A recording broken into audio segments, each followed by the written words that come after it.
тази кола направо ще ги побърквам. Това много добре го казах. Тонката Илиев, гледай го. Какво правиш тука, бе? Тонка! Аре, качвай се, брат. Дали бе? Да, бе, хайде. Качвам се.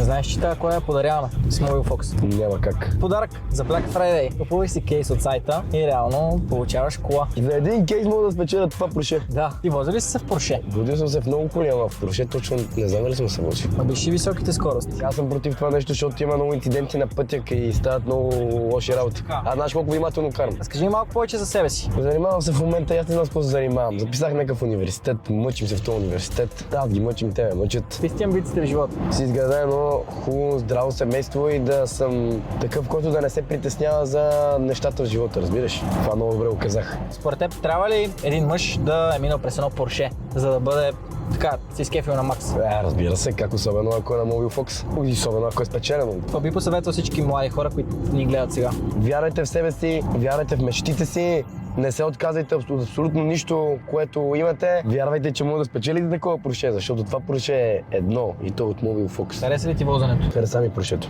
А вие, ако искате още такива видеа с Mobile Fox, последите ни в TikTok, в Instagram и лайкнете това видео.